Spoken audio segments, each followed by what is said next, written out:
The narrow-gauge railway car shuddered to a halt with a wheeze of tired brakes, and our salesman, let's not burden him with a name, for he could be any man of his trade in that autumn of 1934, stepped onto the wooden platform of Mill Haven, West Virginia. The October air carried the sharp scent of coal smoke, mixed with the sweetness of rotting leaves, that particular Appalachian perfume that tells you you're far from anywhere that matters to the world at large. He was 42 years old, though the life of constant travel had worn grooves around his eyes that suggested a few years more. In his right hand he gripped a leather sample case, worn smooth at the corners from 1,000 depot benches and boarding house tables. Inside, along with carefully preserved pages from Hartwell's Universal Knowledge Company's finest encyclopedia sets, rested a threadbare copy of Marcus Aurelius, his private rebellion against the salesman's creed of eternal optimism. The platform stood nearly empty, save for a boy of perhaps 12, selling the local weekly for 2 cents, and an elderly woman in worn calico, waiting for someone who, by the worry etched on her face, should have arrived on an earlier train. Our salesman purchased a paper with a nickel, waving away the change with practiced generosity that cost him little, but earned him much in local goodwill. Hard times, he thought, scanning the headlines about bank failures and breadlines. Make encyclopedia selling about as practical as selling ice to Eskimos. Yet here he was, in a town perched on the side of a mountain like a crow's nest, where the main street zigzagged up the slope in a series of switchbacks that would test the lungs of younger men. The buildings seemed to lean on each other for support, clapboard structures painted in colors that had long ago surrendered to the coal dust that settled on everything like black snow. Martha Hensley's boarding house sat halfway up the hill, a 3-story Victorian that had seen better decades, though it maintained a dignity in its decline that spoke well of its proprietor. The widow Hensley, 38, though she carried herself with the authority of someone older, met him at the door with the practiced assessment of someone who had learned to judge character quickly. "Traveling man?" she asked, though his case and urban shoes had already answered. "Rooms, $3 a week, meals included. No liquor, no ladies, no loud talk after 9 o'clock. He appreciated her directness. It saved them both the dance of negotiation. As she led him upstairs that creaked a symphony of age, she mentioned, almost offhand, "You'll find we're a quiet town, mister." "Nothing much happens here, except what the prophet book says will happen." This curious statement might have sparked immediate inquiry from a less experienced traveler, but our salesman had learned that the best stories emerge naturally, like mushrooms after rain. He merely nodded, filing the information away with the mental notation that every isolated town had its peculiarities.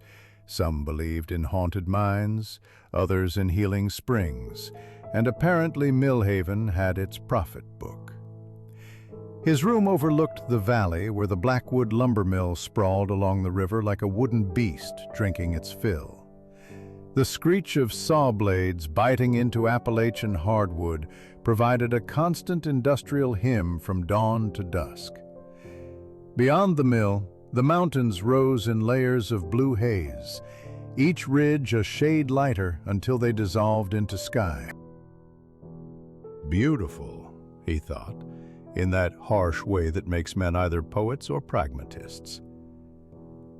At supper, he met his fellow boarders around a table that groaned with more food than he'd seen in months: cornbread, beans with fatback, greens cooked to silk, and apple butter that tasted of autumn concentrated. There was Samuel, a surveyor for the mining company, marking out new seams in the surrounding hills. Clara, the school marm's assistant, who spoke in whispers as if words were rationed. And old Pete, who had lost 3 fingers to the sawmill but gained a pension that kept him in room and board. It was Pete who elaborated on the prophet book, speaking between mouthfuls of cornbread. Sits in the mayor's house, it does. Old encyclopedia from before the war between the states, that is. Opens itself up to warn us of what's coming. He held up his maimed hand as testimony. Opened to accidents industrial the day before I lost these. Of course, I didn't heed it then. Our salesman kept his expression neutral, though his mind was already categorizing the claim: coincidence, selective memory, or small-town folklore. Yet Clara leaned forward, her whisper barely audible. It opened a fire 2 days before the sawmill accident last month. 3 men nearly died. The conversation turned to other matters: the price of coal, the possibility of union organizers arriving from Charleston, the mayor's daughter Sarah, who had returned from teachers' college with what Pete called modern ideas. But our salesman noticed how each of them glanced occasionally at the empty chair at the table's head, as if someone unseen presided over their meal. Only later did Martha mention, while collecting plates, that her late husband had always sat there. "Mining accident, 3 years past," she said simply, though something in her tone suggested simplicity was a luxury the truth couldn't afford. That night, lying in a bed that sagged toward the center like a hammock, our salesman listened to the town settling into sleep. Dogs barking in relays up the mountainside, the distant crash of freight cars coupling at the rail yard, and somewhere, barely audible, the sound of a telegraph key tapping out its electric poetry. He thought about prophet books and industrial accidents, about widows who ran boarding houses with military precision, and about towns where nothing much happened except what was predicted to happen. Mayor Cornelius Blackwood's house crowned the highest residential street in Millhaven like a top hat on a banker's head, ostentatious, but somehow essential to the overall effect. Our salesman climbed toward it on the morning of October 16th, his sample case growing heavier with each switchback, though whether from physical weight or anticipation of the sales pitch ahead, he couldn't say. The autumn sun had burned away the morning mist, revealing the town in all its contradictions, prosperity and poverty separated by no more than a property line. The mayor himself answered the door, which spoke volumes about either his democratic principles or his parsimony regarding servants. At 61, Blackwood carried himself with the authority of a man who owned both the town's largest business and its political machinery. "Encyclopedia salesman," he stated rather than asked, his tone suggesting this ranked somewhere between necessary evil and mild amusement. "Martha Hensley telephoned, said you were respectable enough." The foyer smelled of furniture polish and old paper, that particular combination that suggested both maintenance and neglect. Our salesman launched into his practiced patter about the democratic nature of knowledge, how Hartwell's Universal Knowledge Company brought the world's learning to America's doorsteps. But he could see the mayor's attention wandering toward a closed door to the left of the staircase. "I have an encyclopedia," Blackwood interrupted. "Had it longer than this town's had a charter. Come see." The study beyond that door seemed to exist in a different century from the rest of the house. While the foyer spoke of 1934's diminished circumstances, this room remained fixed in 1870, all dark wood and leather-bound volumes. At its center, on a lectern that belonged in a cathedral, sat a massive tome, Encyclopedia Britannica 8th edition, 1863, its binding the color of dried blood. "This book," the mayor began, with the reverence men usually reserved for scripture or stock certificates, has guided Millhaven for 3 generations. It knows things. He moved toward it with obvious reluctance, as if approaching a sleeping animal. It opens itself to warn us. Our salesman's fingers, trained by years of handling books and a youth spent in a bindery, itched to examine the volume. Opens itself? He prompted, maintaining the neutral tone of a doctor asking where it hurts. 2 weeks ago, it opened to the entry on fire prevention and fighting thereof. 2 days later, the sawmill's drying shed caught.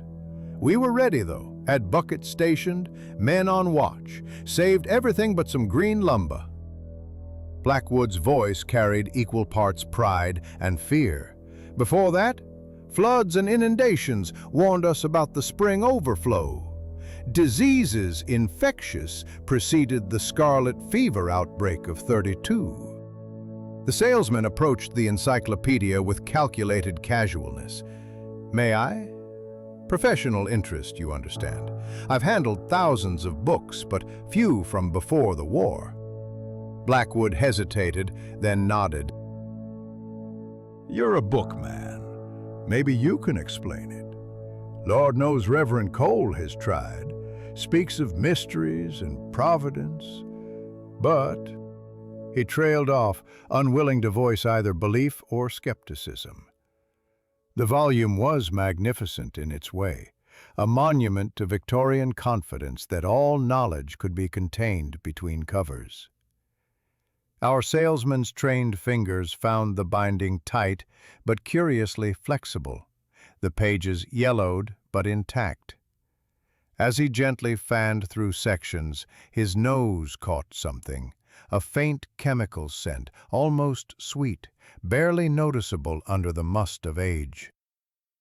Has it ever been wrong? He asked, turning to the entry on fire that Blackwood had mentioned. The page fell open easily, too easily, as if the binding had been recently worked at this spot. Never wrong, exactly, Blackwood admitted. Sometimes nothing happens, but when it opens, and something does happen, it's always the right page. The logical fallacy hung in the air like coal dust, visible but ignored. A knock interrupted them. Sarah Blackwood entered without waiting for permission, 24, with the confident bearing of someone who'd seen beyond these mountains and returned by choice rather than defeat. Father, Mr. Stern from the Consolidated Mining Concern is here. Again? The mayor's expression darkened. Tell him I'm occupied. He says it's about the Prophet book. Says he's heard about it in Charleston.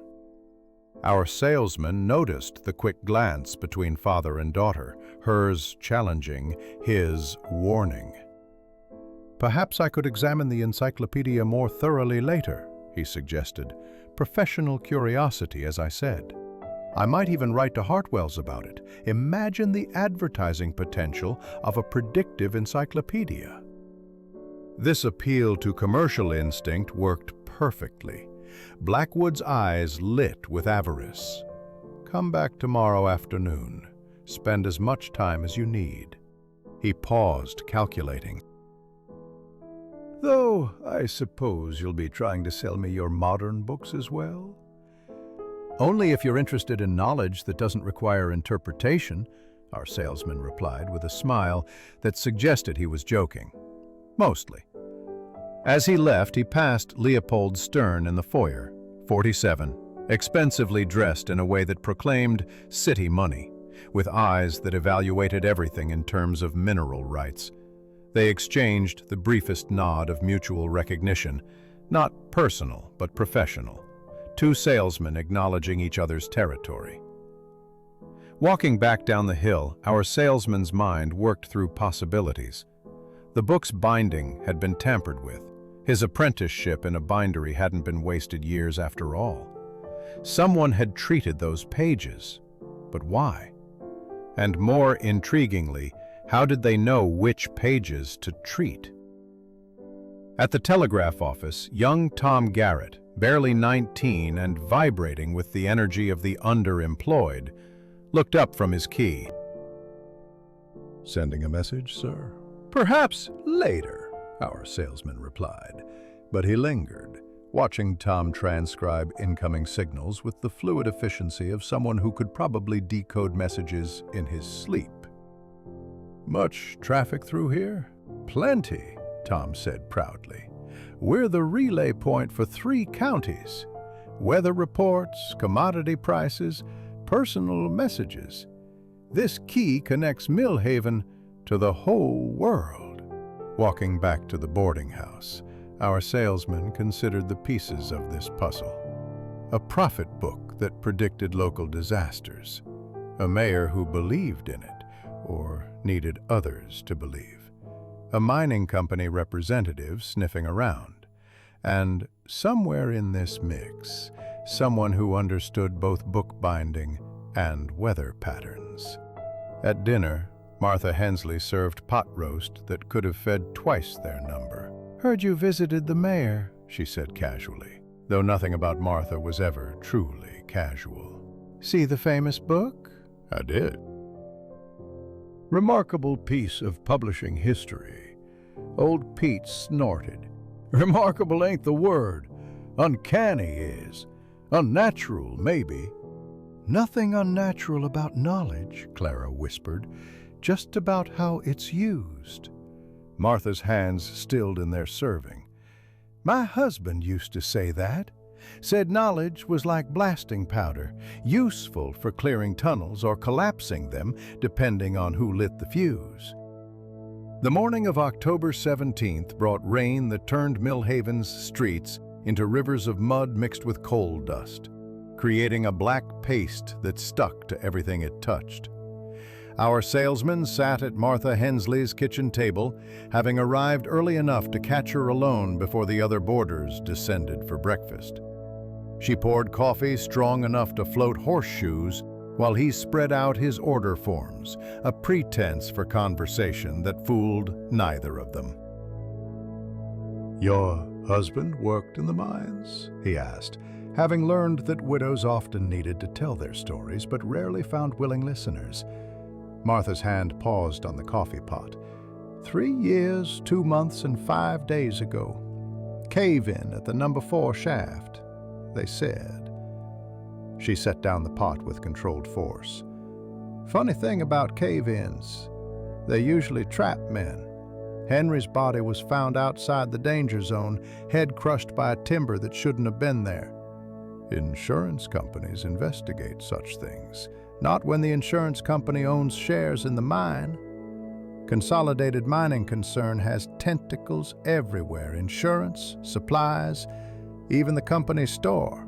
She laughed bitterly. They investigated themselves and found themselves blameless.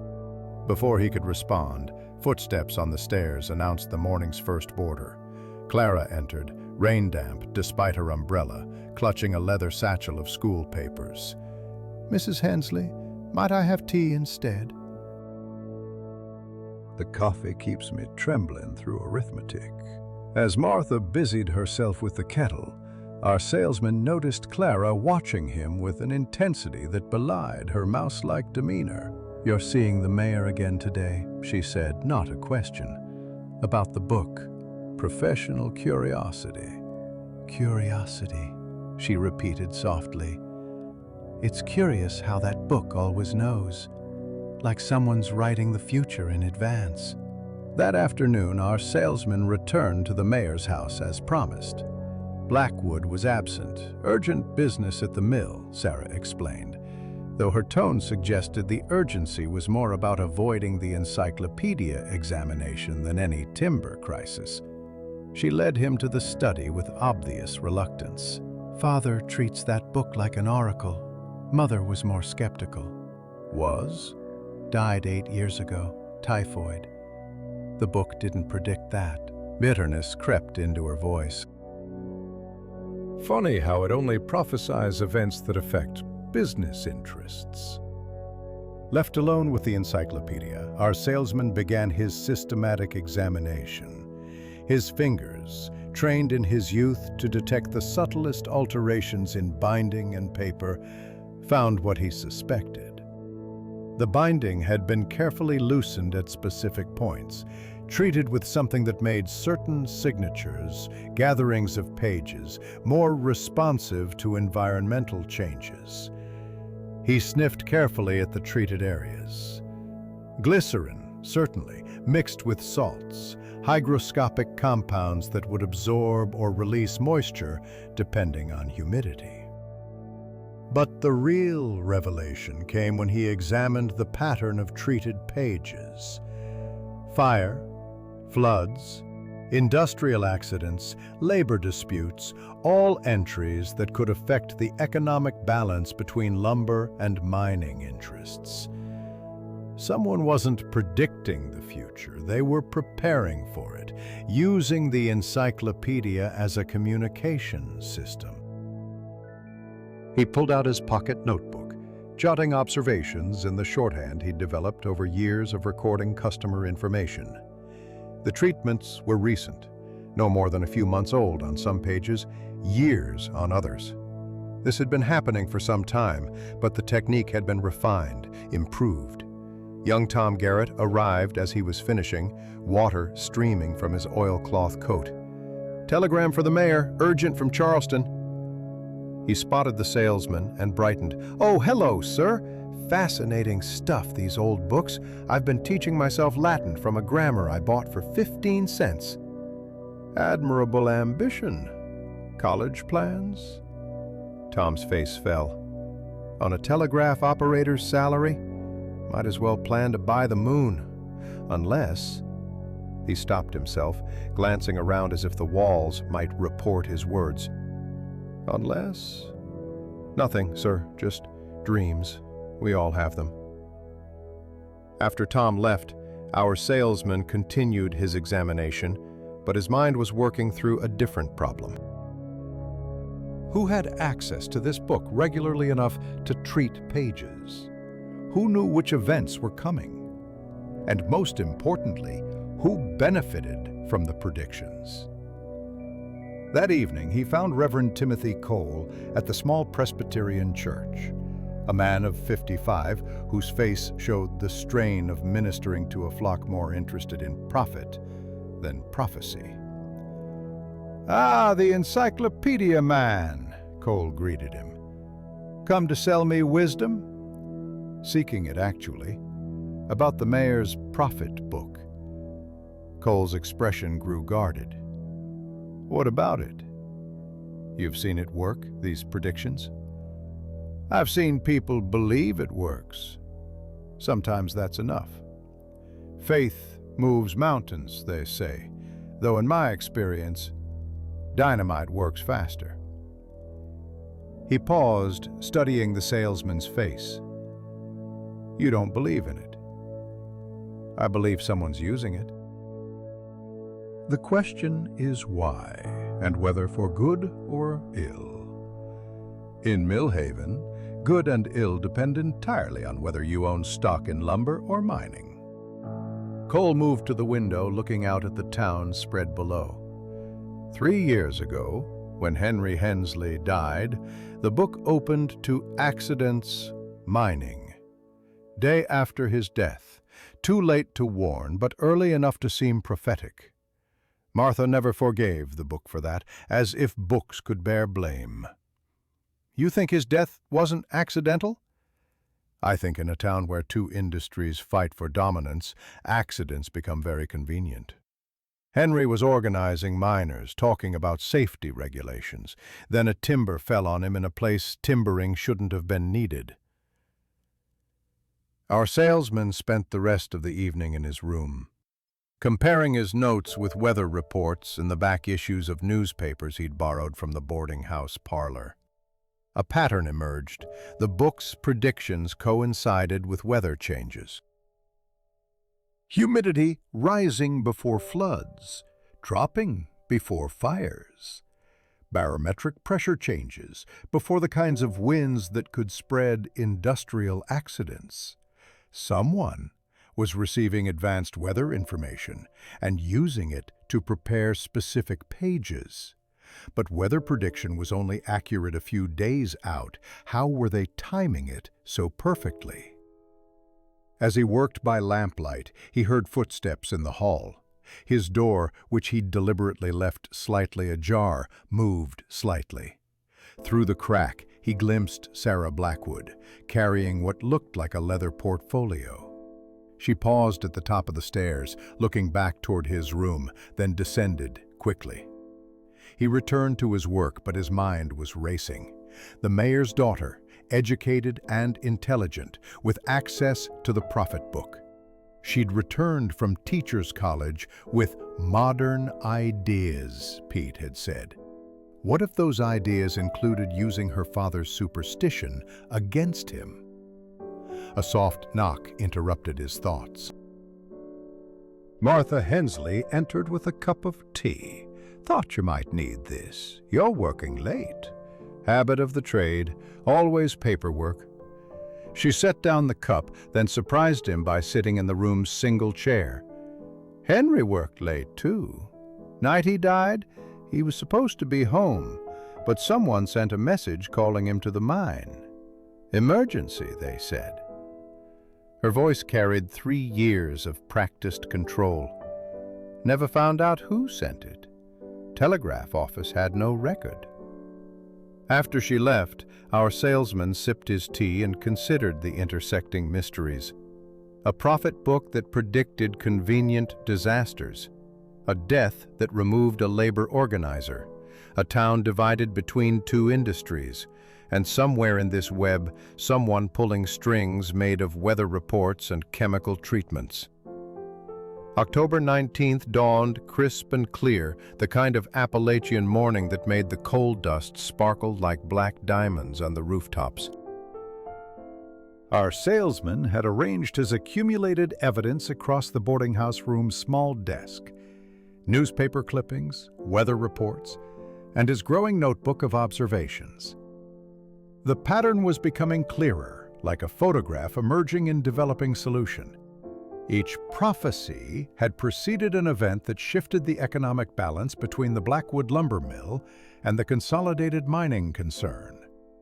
The fire at the sawmill had delayed a major timber contract, allowing the mining company to secure railroad shipping priority. The flood warning had protected mining equipment while washing out logging roads. Even the scarlet fever outbreak of '32 had quarantined lumber workers while miners, isolated in their company housing, continued production. A knock disrupted his calculations. Sarah Blackwood stood in his doorway, carrying a canvas bag that seemed heavy with more than its contents. "Mr. Salesman," she began, using the non-name that the whole town had adopted for him, "might we speak privately?" He gestured her in, noting how she closed the door firmly behind her. From the bag, she produced 3 leather-bound ledgers, their pages yellowed with age. "Father doesn't know I have these. They're town records from the past 5 years, official minutes, but also unofficial notations my mother kept before she died." "Why bring them to me?" "Because you're investigating the prophet book. Don't deny it. I saw you measuring the binding, smelling the pages. You know it's been tampered with." She set the ledgers on his desk with decisive movement. "I want to know who's doing it and why." Together they examined the records. Sarah's mother had been meticulous, recording not just official business, but observations, who met with whom, what contracts were signed, which predictions preceded which business deals. One entry from 1931 caught their attention. C.B. increasingly reliant on prophet book. L.S. arrived from Charleston, same day as flood prediction. Coincidence? C.B., your father, L.S., Leopold Stern? Sarah nodded. Mother suspected connections, but died before proving anything. Typhoid, they said, though she was healthy as a horse the week before. Their collaboration was interrupted by commotion in the street. Through the window, they watched Tom Garrett running up the hill, telegram in hand, heading for the mayor's house. Sarah gathered the ledgers quickly. Another prediction coming, no doubt. Watch the weather tonight. If the humidity changes, the book will open tomorrow. That afternoon, our salesman visited the abandoned bookbinding shop on the lower end of town, a narrow building squeezed between a closed haberdashery and a struggling cobbler. The windows were boarded, but boards in Millhaven were suggestions more than barriers. Poverty made people creative about entrances. Inside, dust motes danced in shafts of light leaking through warped boards. The equipment remained: a binding press, cutting tools, bottles of adhesive so old they'd crystallized. But on one workbench, disturbance in the dust suggested recent activity. He found traces of glycerin, fragments of salt crystals, and most telling, a small brush still damp with treatment compound. "Finding what you're looking for?" The voice made him turn quickly. Leopold Stern stood in the doorway, backlit and unreadable. "Interesting place for an encyclopedia salesman to visit." "Professional curiosity. I appreciate craftsmanship." "As do I. Particularly clever craftsmanship." Stern entered, his expensive shoes incongruous on the dirty floor. "You know, the Consolidated Mining Concern could use a man of observation. Someone who understands how information moves, how books can hold more than words." "I have an employer." "Hartwell's Universal Knowledge Company? They're struggling, like everyone." "But mining endures. Mountains full of coal don't disappear because banks fail." Our salesman recognized the probe, the attempt to determine his price. "Knowledge endures too, longer than coal." Stern smiled, not pleasantly. "Knowledge can be dangerous. Poor Henry Hensley knew too much about organizing miners. Such knowledge proved unhealthy." The threat hung between them like a spider's web, visible only at certain angles. Our salesman maintained his mild expression. Years of dealing with hostile customers had taught him that blandness was armor. "I sell encyclopedias, Mr. Stern. Nothing dangerous about alphabetized information."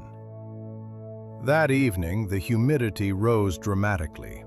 Our salesman felt it in his bones, that Appalachian weather change that pressed against windows and made old-timers' joints ache. At dinner, old Pete rubbed his remaining fingers and declared rain coming, while Clara mentioned her hair refusing to stay pinned. Martha served chicken and dumplings, comfort food for uncomfortable weather. Tom Garrett appeared at the boarding house after dinner, ostensibly delivering a telegram for the surveyor Samuel, but lingering to talk with our salesman. "Interesting traffic today," he said carefully. "Weather reports from Charleston, detailed ones. Barometric pressure, humidity projections, wind patterns. Useful for farming, I suppose. Not much farming in Millhaven, mostly just mining and timbering." Tom pulled out a worn notebook. "I've been tracking patterns. When weather reports arrive, when the prophet book makes predictions, there's a correlation. Dangerous thing, noticing patterns. So is ignorance. I want out of this town, Mr. Salesman, but I want to leave it better than I found it. My father died in the mines. My brother lost a leg at the sawmill. This prophet book, it's being used to manipulate people, isn't it?" Our salesman weighed his response. The boy was sharp, already seeing the connections. "What do you think?" "I think someone's using weather prediction and chemistry to make that book seem magical. I think they're using it to control the town's economy, and I think it's connected to Henry Hensley's death." Before our salesman could respond, Tom added, "I also think Sarah Blackwood's been visiting the old bindery shop. Saw her there last month carrying chemicals." This revelation reframed everything. If Sarah was treating the book, was she working with Stern, against her father, or playing some deeper game? That night, unable to sleep, our salesman stood at his window watching the town. Somewhere, someone was preparing the prophet book for tomorrow's performance. The humidity was perfect, the treated pages would respond, the book would open, and another prediction would steer Millhaven's fate. He thought about Henry Hensley, killed for organizing miners, about Martha, denied insurance money and justice. About Tom, brilliant but trapped by poverty. About Sarah, educated but confined by her father's world. Each person caught in a web where knowledge was power, but only if you controlled its revelation. The encyclopedia business had taught him that information was neutral. It was the selection and presentation that created meaning. Someone in Millhaven understood this principle perfectly, turning an old encyclopedia into an oracle, using meteorology and chemistry to create prophecy. Tomorrow the book would open. But to which page? And who would benefit from its revelation? As rain began to tap against his window, our salesman made a decision. He would attend the next prophecy, watch the performance, and identify the puppeteer, because in his experience, those who controlled information always revealed themselves. They couldn't resist witnessing their own cleverness. The rain persisted through October 20th, turning the streets into muddy channels that reflected the gray sky like broken mirrors. Our salesman found himself in the telegraph office that morning, ostensibly sending a routine report to Hartwell's Universal Knowledge Company, but actually observing Tom Garrett at work. The young man's fingers danced across the key with unconscious precision, translating electrical impulses into language and back again. "Busy morning?" our salesman inquired, sealing his fabricated message about promising prospects in Millhaven. Tom glanced up, his expression troubled. "Weather Bureau's been active. Detailed reports about a low-pressure system moving up from the Gulf. Should reach us in 2 days." He paused, then added quietly, "Same type of reports that came before the sawmill fire." The door burst open, admitting Leopold Stern, who shook rain from his expensive overcoat with evident distaste. "Mr. Garrett, I need to send an urgent message to Charleston." He noticed our salesman, and his expression shifted, becoming carefully neutral. "Still in town, I see. The encyclopedia business must be thriving." "Knowledge always finds buyers, even in hard times." As Tom transcribed Stern's message, our salesman noted the mining representative's nervous energy, fingers drumming, weight shifting, the tells of a man waiting for something to happen. When Stern left, Tom looked at the message copy, frowning. "Commodity prices and shipping schedules. Nothing unusual except he's reserving rail cars for 3 days hence. Large shipment of coal. But the mines haven't increased production." That afternoon, our salesman attended what the town had begun calling a reading, the moment when the prophet book would reveal its wisdom. Word had spread that the encyclopedia had stirred during the night, and a small crowd gathered in Mayor Blackwood's study. Reverend Cole was there, looking deeply uncomfortable, along with several town councilmen and, surprisingly, Martha Hensley. "I have as much right as anyone," she said when the mayor questioned her presence. "The book predicted my husband's death. I want to see it work." The encyclopedia sat on its lectern, closed but somehow expectant. The mayor approached it with the reverence of a priest approaching an altar. "We don't force it," he explained to our salesman. "It opens when it's ready." They waited. The room grew warm with too many bodies, the air thick with tobacco smoke and anticipation. Then, so slowly it seemed like imagination at first, the cover lifted. Pages ruffled, as if turned by invisible fingers, finally settling open to an entry: Strikes and Labor Disputes. Historical Overview. A murmur ran through the crowd. The mayor's face darkened. "Union organizers," he muttered. "Coming to disrupt our harmony." But our salesman was watching Sarah Blackwood standing in the corner. Her expression showed not surprise, but satisfaction, quickly suppressed but unmistakable to someone trained in reading customers' faces. She caught him looking and held his gaze defiantly. Later, walking back through the rain with Martha, our salesman probed carefully. "You knew Henry was organizing workers." Everyone knew. He wasn't subtle about it. Said subtlety was for those who could afford to wait. She pulled her shawl tighter. The book predicted labor disputes. 2 days later, Henry was dead. Some prophecy. That evening, Tom Garrett appeared at the boarding house, soaked and agitated. "Mr. Salesman, I need to show you something." He produced a telegram, flimsy, the carbon copy still damp. "This came through an hour ago. Coded message to someone in town." The message appeared to be commodity prices, but Tom had noticed a pattern. Every third word, when you extract them, they spell out "treatment successful. Prepare for arrival Thursday. Maintain appearances." Who was it addressed to? That's the thing. Just initials. S.B. Could be anybody. But our salesman knew. Sarah Blackwood. She was the puppeteer, but apparently not working alone. "Tom, those weather reports from Charleston, do they always come at the same time?" "Regular as clockwork, always 2 days before a prophecy." "And who receives them?" "They're addressed to the mayor's office, but..." Tom's eyes widened with realization.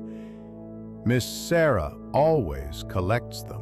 Says she's helping with her father's correspondence." The pieces were aligning like type in a printing press. Sarah received weather reports, treated the encyclopedia pages accordingly, and the book opened to prophecies that guided the town's economic decisions. But was she working for Stern and the mining interests, or pursuing her own agenda? That night, our salesman sat with Reverend Cole in the church vestry, sharing a pot of bitter coffee that tasted of disappointment and resignation.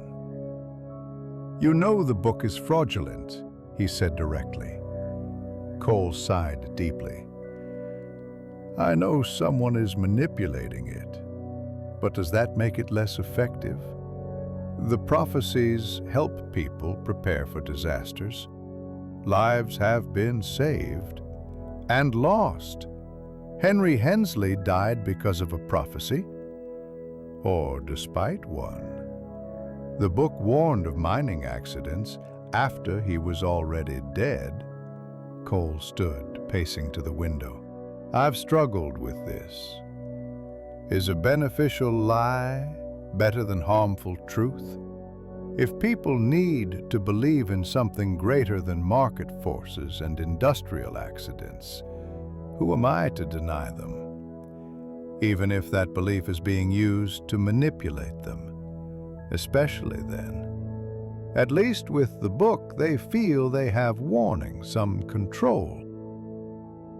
Without to warn workers about dangers." Her needle stopped. "I'd say whoever's doing it killed my husband. The book predicted mining accidents after he died. If someone could have warned him earlier, unless his death was necessary for the warnings to be believed." The words hung between them like a curse. Martha's face went pale, then flushed with anger. Necessary. Henry's death was necessary, not justified. But perhaps someone saw it as a catalyst. His death made the prophecies real, gave them power. Martha stood abruptly, her mending falling to the floor. Power built on blood is still murder, Mr. Salesman. Whoever's playing prophet has Henry's blood on their hands. She left him alone with that truth. Outside, rain continued to fall, and somewhere in Millhaven someone was preparing for the arrival of union organizers, warned by a fraudulent prophecy born of weather reports and chemical treatments.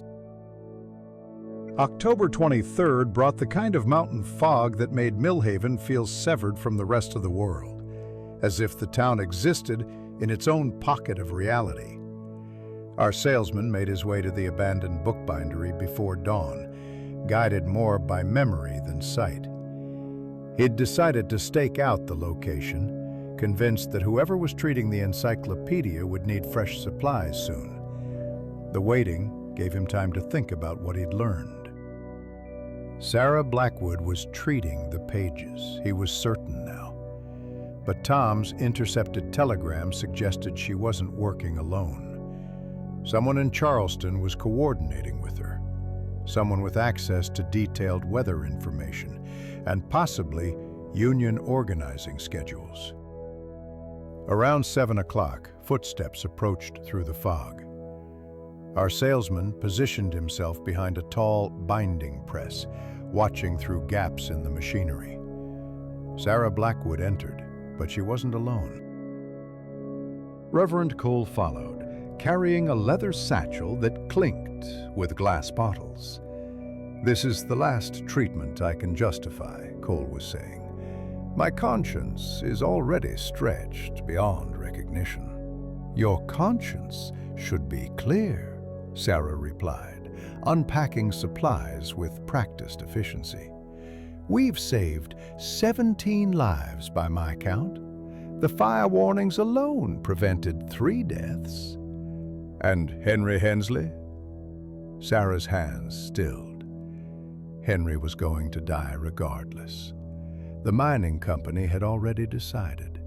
At least his death served a purpose. It made the prophecies believable.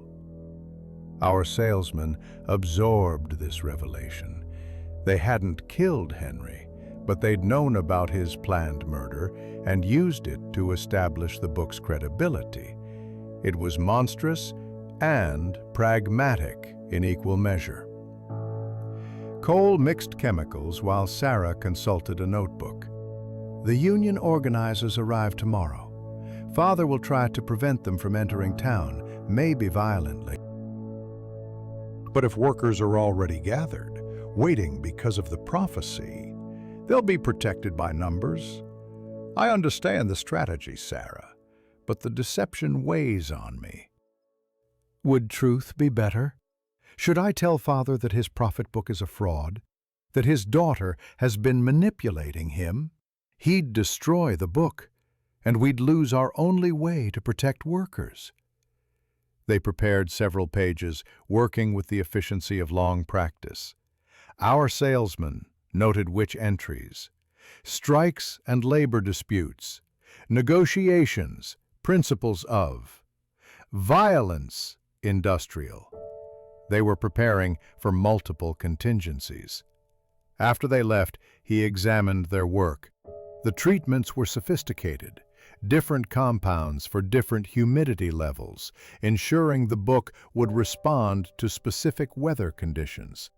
Someone with deep knowledge of chemistry had designed this system.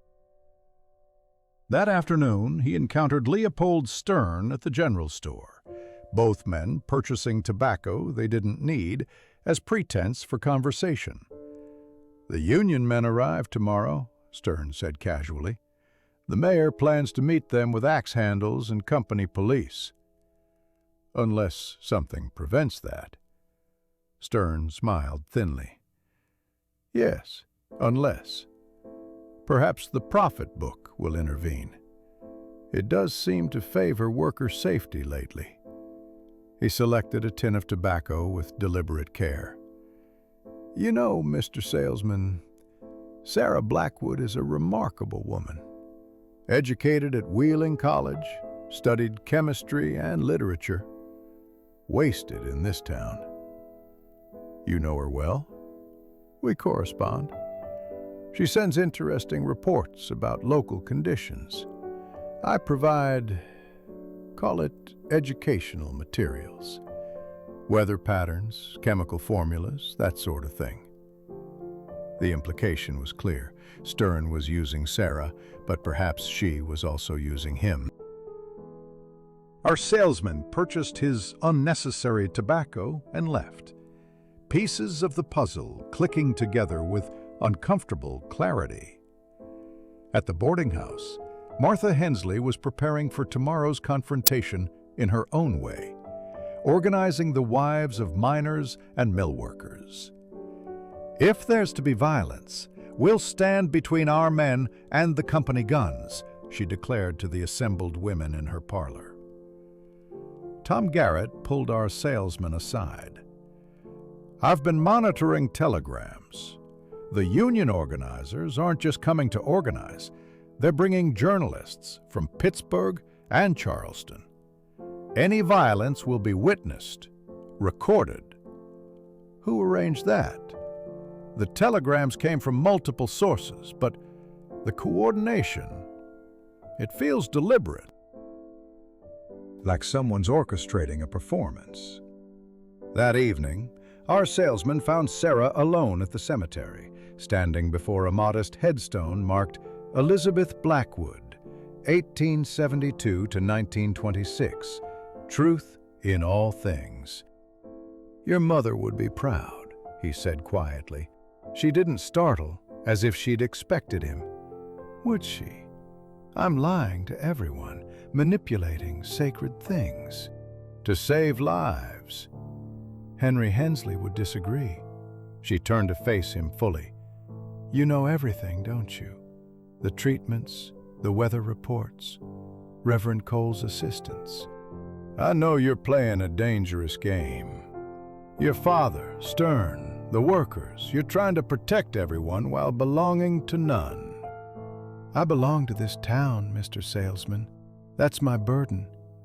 I could have stayed in Wheeling, taught at the college, lived a clean, intellectual life.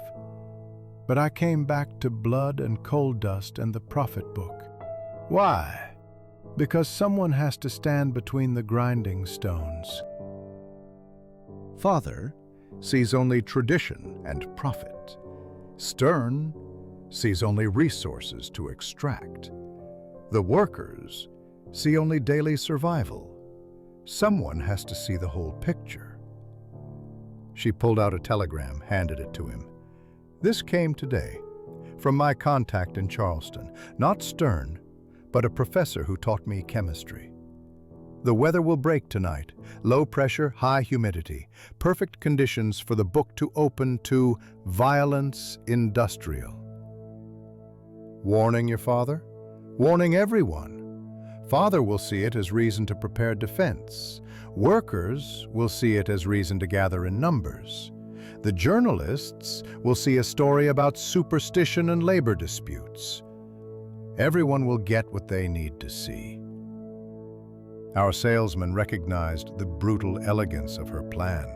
She wasn't choosing sides. She was managing all sides, using the prophet book as a conductor uses a baton, orchestrating without playing any instrument directly. And after tomorrow? After tomorrow, the union will be established. The journalists will spread the story of Mill Haven's prophet book, and my father will believe divine providence saved his mill from destruction. She smiled sadly. Everyone will have their truth, even if none of it is true. Walking back through fog-shrouded streets, our salesman reflected on the nature of truth and deception. Sarah Blackwood was playing prophet, but prophets had always been political creatures, using divine authority to speak human truths. The fraud of the book was also its honesty. It told people what they needed to hear to survive. At the boarding house, he found old Pete on the porch, whittling in the dark. "Storm coming," Pete announced. "My missing fingers always know." "The book will probably predict it," Pete laughed, a sound like rustling leaves. "That book don't predict nothing. It just tells us what we already know but won't admit. Tomorrow there'll be trouble, book or no book." But at least with the book, we feel like someone's watching over us.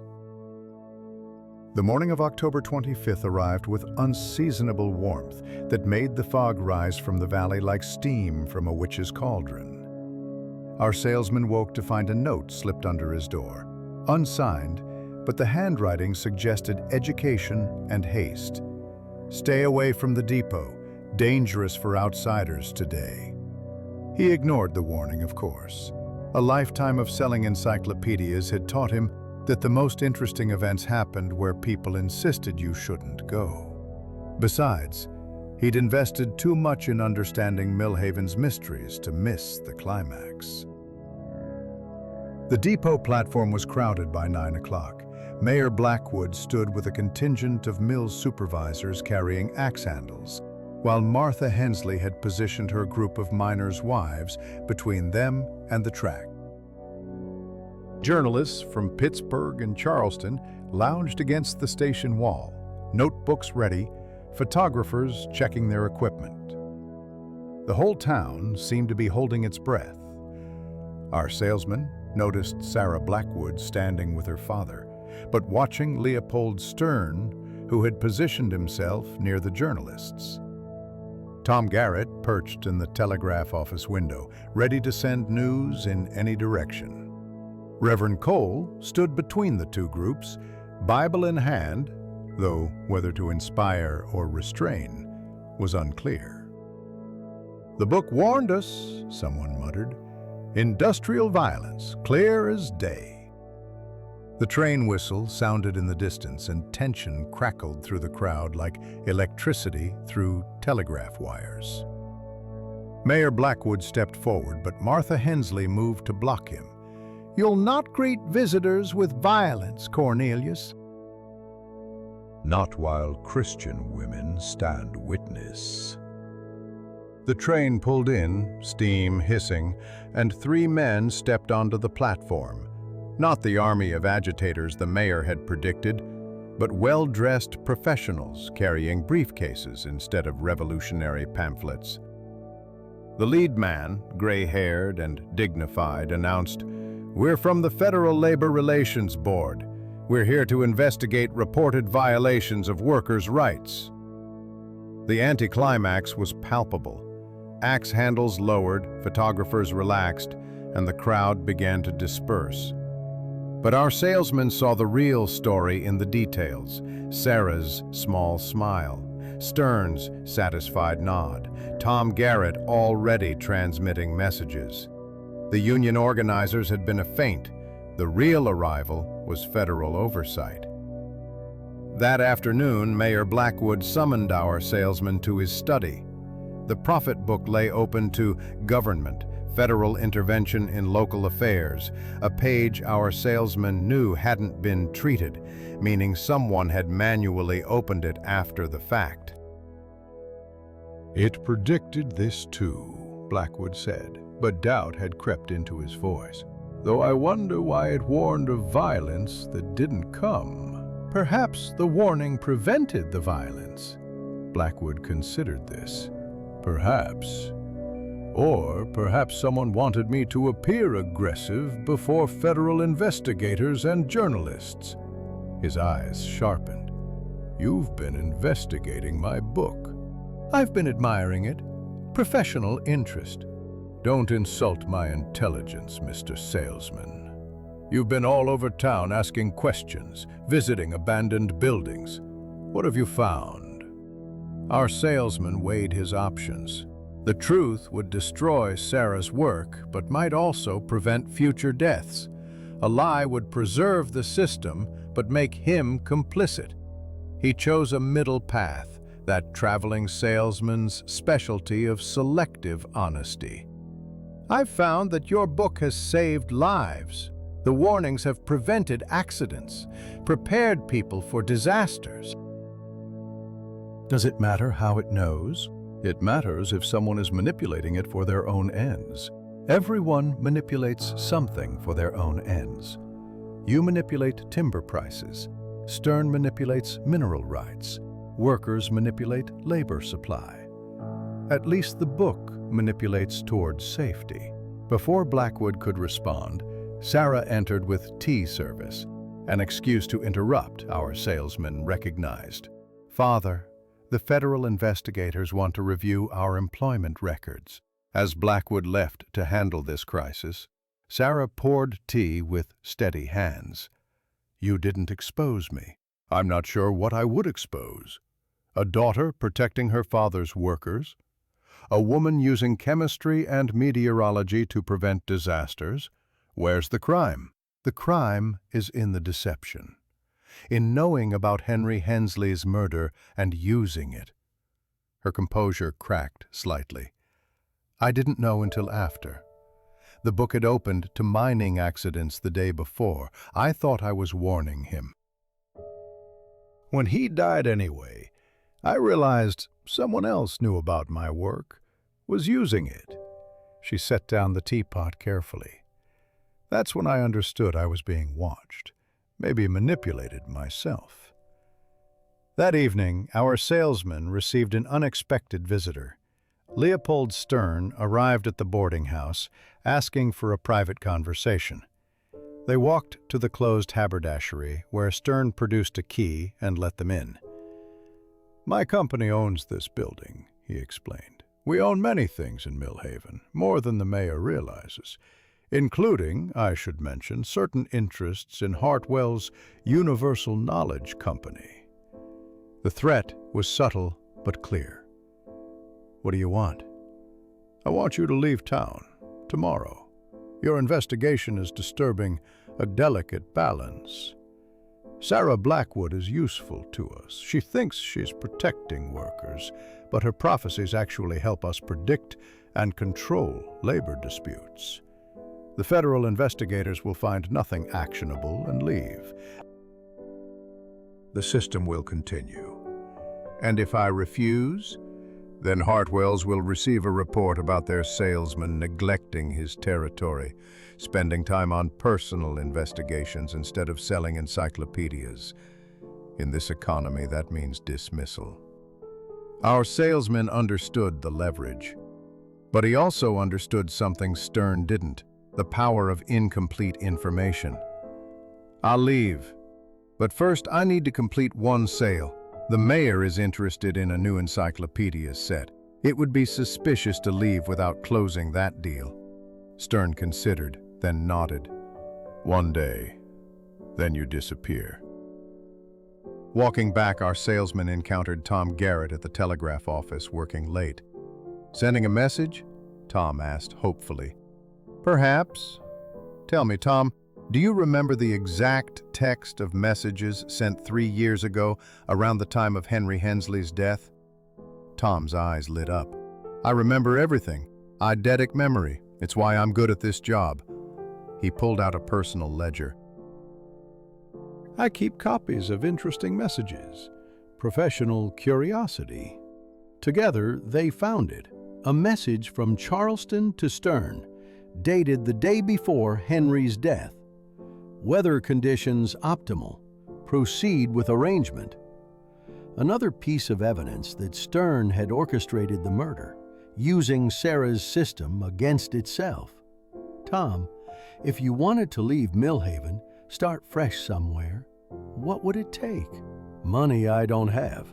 $50 might do it." Our salesman pulled out his wallet, counted out $60, most of his traveling funds. "There's a journalism school in Pittsburgh that needs smart young men who understand how information moves. Tell them you're investigating industrial corruption in Appalachia. They'll listen." Tom stared at the money. "Why?" "Because someone needs to tell this story eventually. Not now, too dangerous." "But someday, when you're established, protected by a newspaper's credibility." October 27th dawned with the kind of crystalline clarity that made the coal dust on Millhaven's rooftops glitter like black frost. Our salesman packed his sample case methodically, knowing this would be his last full day in town. But before he could complete his promised sale to the mayor and disappear as Stern demanded, he had one more truth to uncover. He found Sarah Blackwood at the schoolhouse, teaching a classroom of mining children whose faces bore that peculiar mixture of intelligence and resignation common to those born into limited circumstances. She dismissed them for morning recess, and they scattered like released pigeons, their voices echoing off the mountain walls. "You're leaving," she said. It wasn't a question. Stern made that clear. "But first, I need to know, when did you realize he was using your system?" She moved to the window, watching the children play. "After Henry died."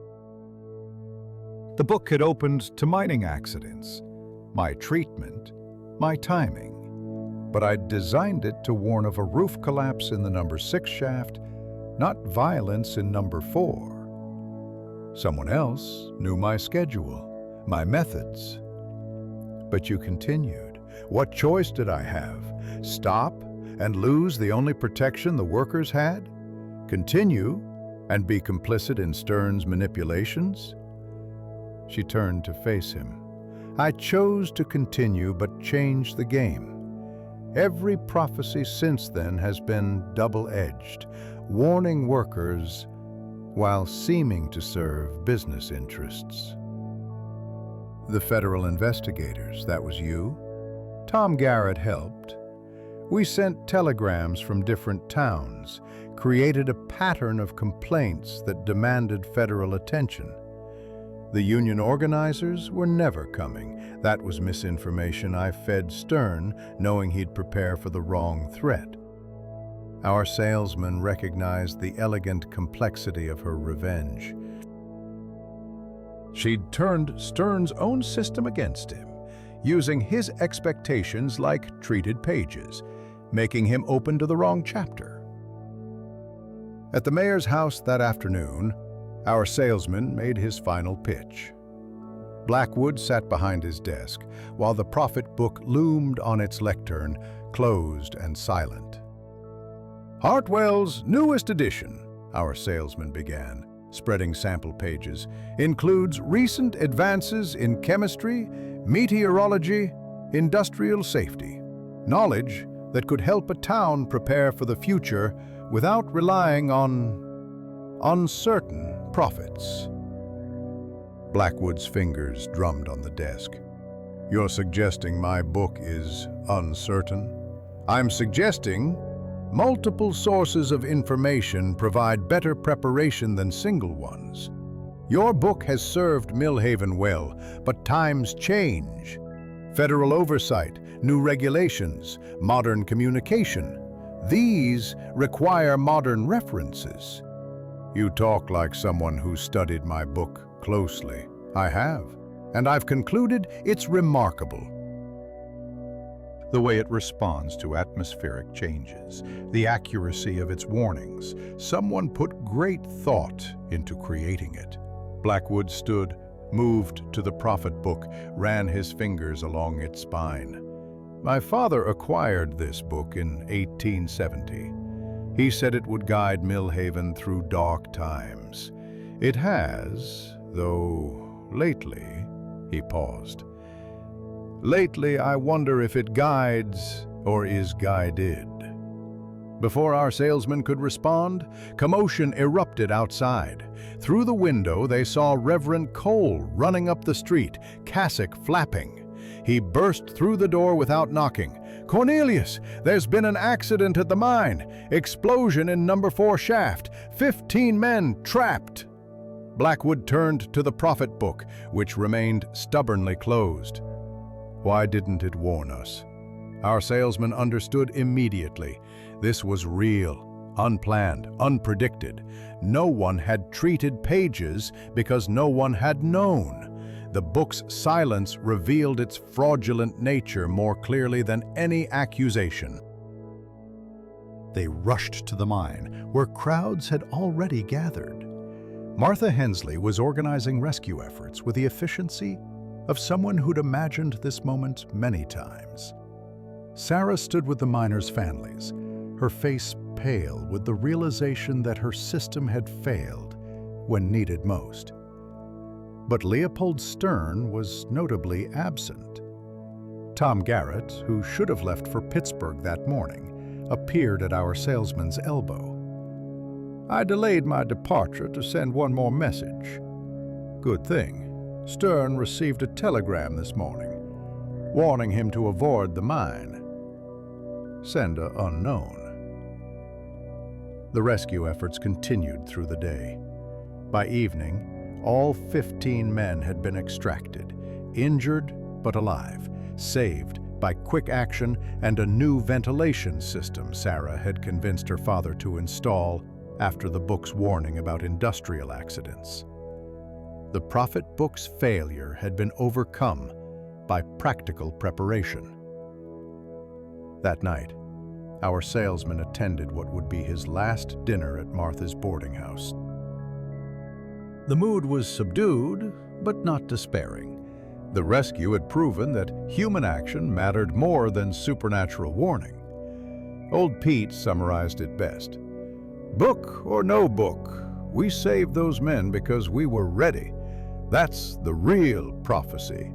Prepare for the worst and act for the best." After dinner, Sarah approached him privately. "I know who warned Stern. It was Reverend Cole. He couldn't bear more deaths on his conscience, even Stern's." "Will you continue? The treatments, the prophecies?" "No. Today proved the book's limitations. It can only predict what someone knows is coming.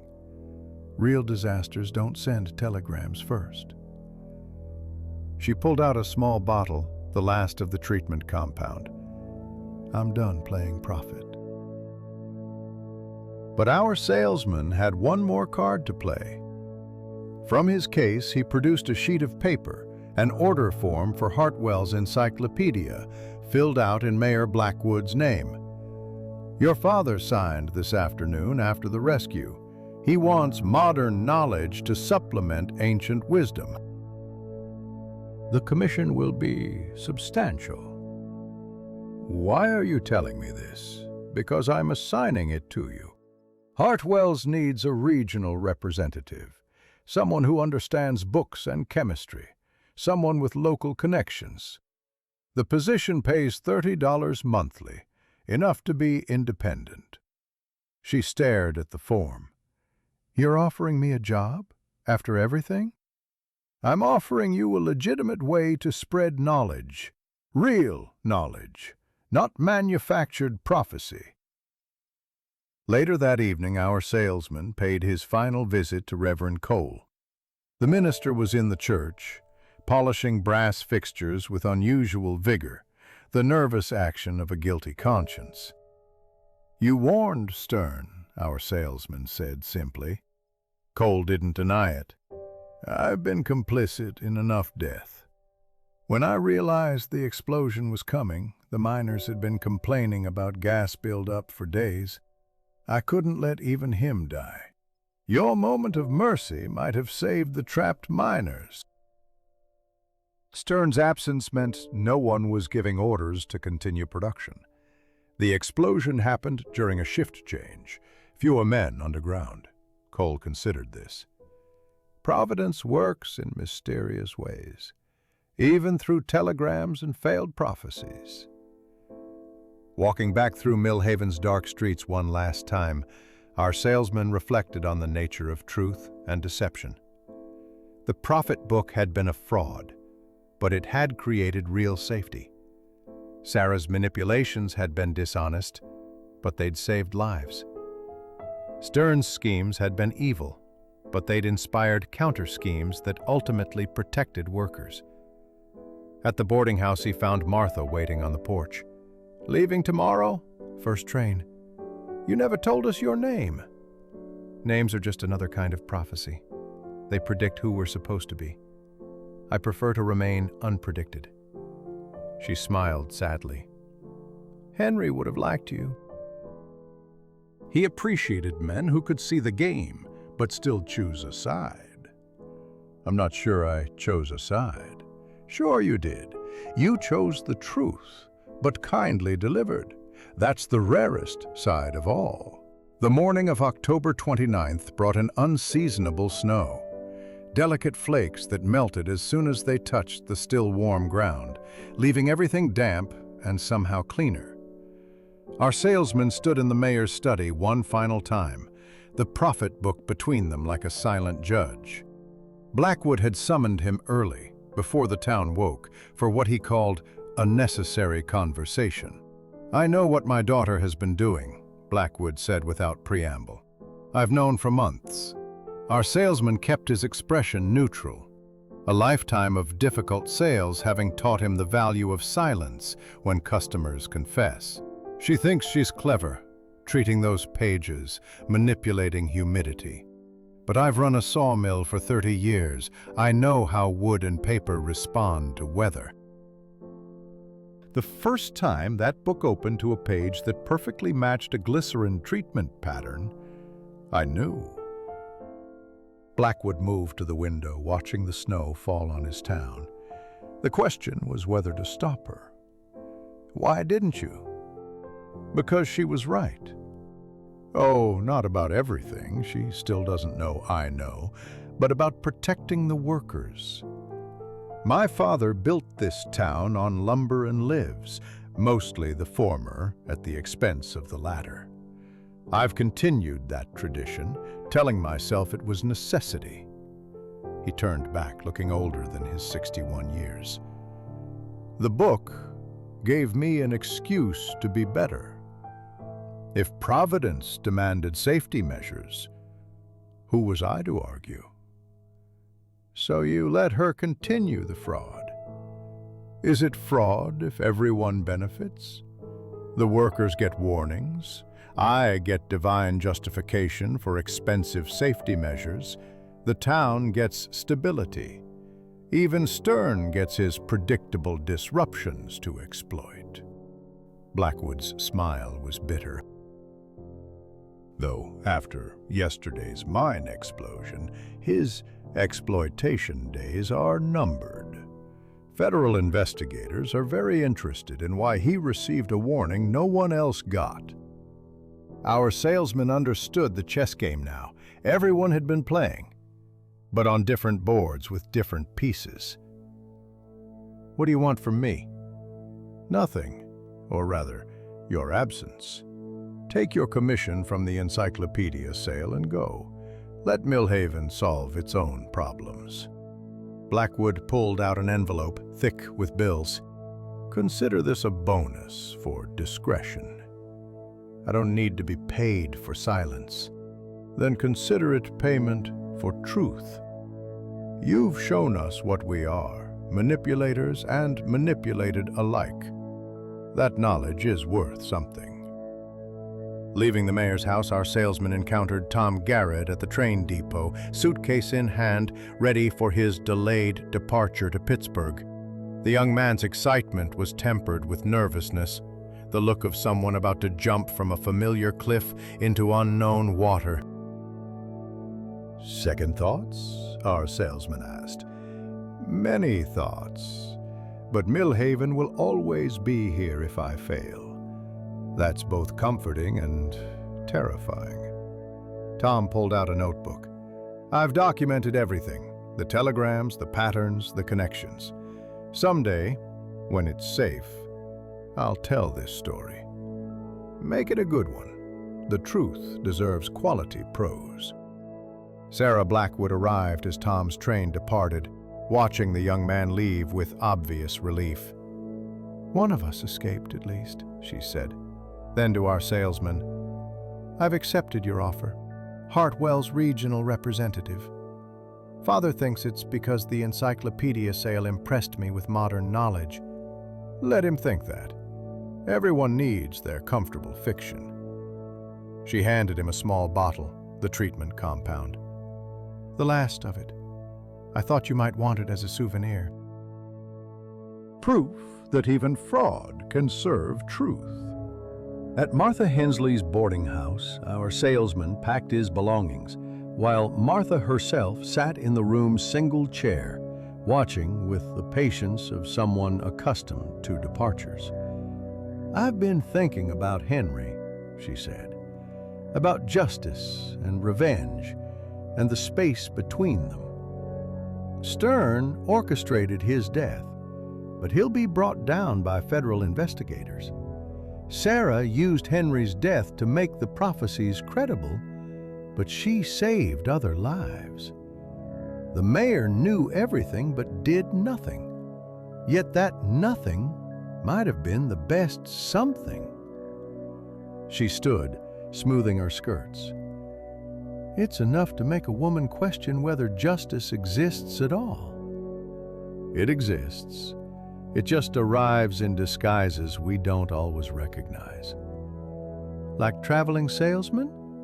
"Sometimes." Mostly we just bring encyclopedias and complications. That afternoon, Leopold Stern was arrested at the train depot, federal marshals acting on evidence of industrial sabotage and conspiracy to commit murder.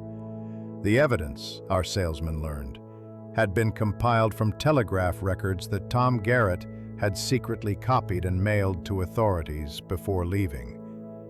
The young man had played his own game within the game. Reverend Cole held a special service that evening, attendance sparse but meaningful. Our salesman sat in the back pew, listening to Cole speak about false prophets and true revelations, about the danger of seeking signs instead of taking responsibility. It was a sermon 3 years in the making, each word weighted with personal reckoning. "We wanted to believe the book could predict our future," Cole said, "because that absolved us from creating it. But prophecy without human action is just poetry." The book opened to warnings, but we chose whether to heed them. After the service, Cole walked with our salesman to the cemetery, where Elizabeth Blackwood lay buried. "Sarah comes here often," Cole said, "seeking guidance from her mother, I think. Elizabeth was a remarkable woman, saw through every deception except the one that killed her. The typhoid? The betrayal. She discovered her husband's corruption, threatened to expose it. The typhoid was convenient timing, or perhaps conveniently timed." Cole touched the headstone gently. "Sarah knows, I think. It's why she worked so hard to protect others. Atonement for the protection her mother never received." As evening fell, our salesman stood once more on the boarding house porch, looking over Millhaven as it settled into night. The sawmill had closed early, a day of mourning for the mine explosion, though no one had died. The prophet book hadn't predicted that mercy. Martha joined him, bringing coffee and a slice of apple pie. "Last meal in Millhaven. Ought to be memorable." They sat in comfortable silence, watching lights flicker on throughout the town, each window a small story, a private world of hope and disappointment. The encyclopedia in the mayor's house would remain closed now. Its prophetic career ended. But other books would open, other stories would unfold. "Will you ever come back?" Martha asked. Salesmen always return to good territories, and Millhaven, despite everything, has been very good territory. For selling encyclopedias, for understanding them. Books are just bound paper until someone reads them. Then they become prophecies, histories, accusations, or absolutions. Millhaven taught me that. Old Pete emerged from the shadows, his carved walking stick tapping against the porch boards. "Train leaves at dawn, I heard." "It does." "Good. Town needs time to digest what's happened. Strangers complicate digestion." But he smiled as he said it and offered his good hand to shake. "You did right by us, Mr. Salesman. even when right was complicated. November 1st arrived with the kind of perfect autumn weather that made even Millhaven's coal-dusted buildings look picturesque, as if the whole town had been arranged for a photographer who understood that beauty often resided in imperfection.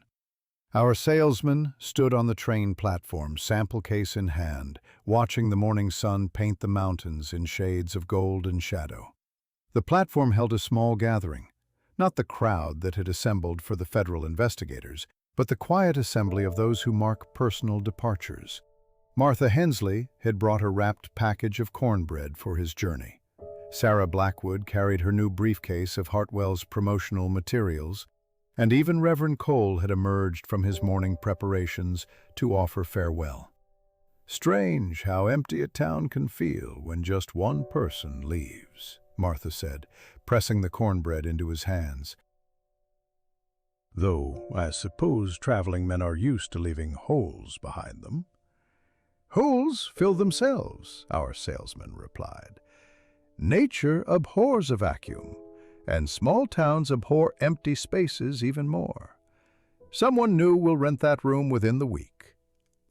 Sarah had spent the previous evening studying the Hartwell's materials, approaching her new role with the same intensity she'd once applied to chemical treatments. "I've already identified 17 households that could benefit from encyclopedias," she said. "Knowledge as prevention rather than prophecy." "The best prophecy is education," our salesman agreed. "Teach people to read the signs themselves instead of waiting for books to open mysteriously." The train whistle sounded in the distance, that lonely call that had summoned him to and from so many towns over the years. But this departure felt different, weightier, as if he was leaving more than just another sales territory. Cole pulled him aside as the train approached. I've been thinking about truth and deception, about the lies we tell for comfort versus the ones we tell for control. The prophet book was both, wasn't it? Comfort for the workers, control for those who knew its secret. Most deceptions are. The question is whether the comfort outweighs the control. And in Millhaven's case, ask me in 10 years, when we see what grows from the seeds planted here. The train pulled in with its usual ceremony of steam and noise, and our salesman boarded with the practiced ease of someone who had made this transition countless times. Through the window he watched the small group on the platform, each absorbed in their own thoughts about endings and beginnings. As the train pulled away, he opened his sample case to reorganize materials displaced by 2 weeks of unusual activity. There, beside his worn copy of Marcus Aurelius, sat the small bottle Sarah had given him, the treatment compound, last evidence of Millhaven's prophetic fraud. He held it up to the light, watching the liquid catch the sun, transforming into something almost beautiful. A fellow passenger, a drummer from Charleston by his appearance, noticed the bottle. "Medicine? Of a sort. A treatment for blindness. Does it work?" Our salesman considered the question. The compound had made pages responsive to weather, had made a book seem prophetic, had saved lives through deception while enabling deaths through misdirection. "It works," he said finally. "But the cure is sometimes worse than the ailment." The mountains rolled past, each ridge revealing another valley, another possible Millhaven with its own mysteries and compromises. Our salesman pulled out his order book, tallying his sales from the past 2 weeks. 1 encyclopedia set, sold to a mayor who knew it couldn't predict the future but needed modern knowledge to face it.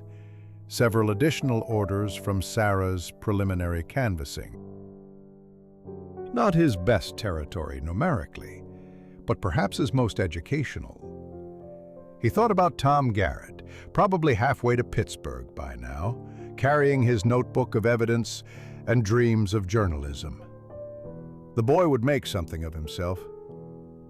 He had that hunger that transformed observation into action. In a few years, perhaps, a series of articles about industrial corruption in Appalachia would appear, carefully disguised, but essentially true. He thought about Martha, returning to her boarding house to prepare lunch for whoever remained, maintaining her routines while nursing her private griefs. She would never remarry. Some wounds went too deep for new love to reach. But she would continue to shelter those who needed it, creating a small space of safety in an unsafe world. He thought about Sarah, unpacking her Hartwell's materials in what had been her mother's sewing room, preparing to sell knowledge door to door in a town that had trusted prophecy over education. She would succeed. She had her mother's intelligence and her father's determination, tempered by an understanding of how power actually worked. He thought about Mayor Blackwood, alone now with his silent encyclopedia, no longer able to blame Providence for his decisions. Would he become better or worse without the excuse of prophecy?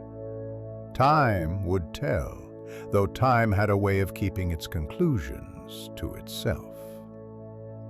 And finally, he thought about the book itself, that 1863 edition that had presided over Millhaven for 3 generations.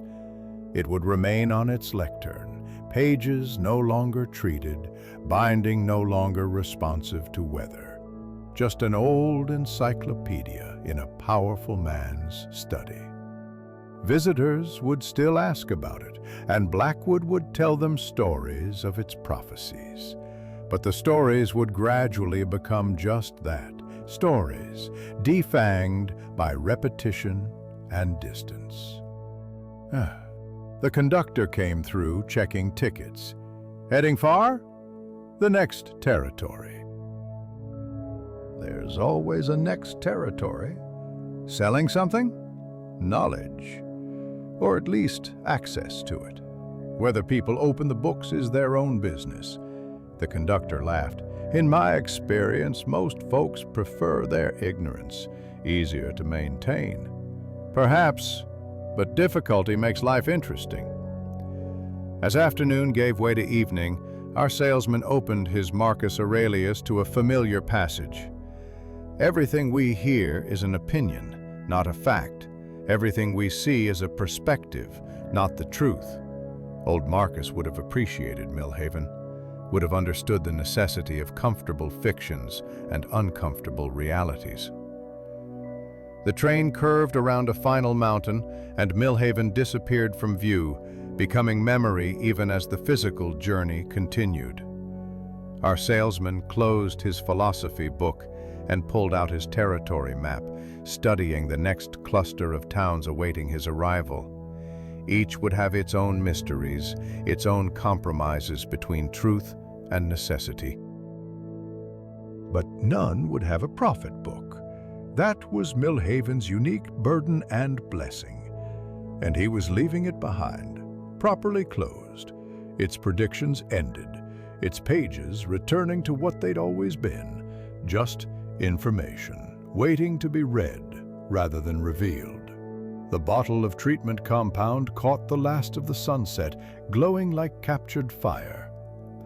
On impulse, our salesman opened the train window and threw the bottle out, watching it arc into the forest, where it would break against some anonymous rock, its contents seeping into the ground, becoming part of the mountain's secret chemistry. "No more prophets," he said quietly, though whether as a statement or a prayer, even he couldn't say. The train carried him on through the gathering darkness, toward the next town, the next sale, the next story of human need and human ingenuity. Behind him, Millhaven settled into night, the sawmill quiet, the mine sealed, pending investigation, the prophet book closed, and the people left to face their futures with nothing but their own wisdom to guide them. Which was, our salesman reflected as sleep finally took him, perhaps the greatest prophecy of all.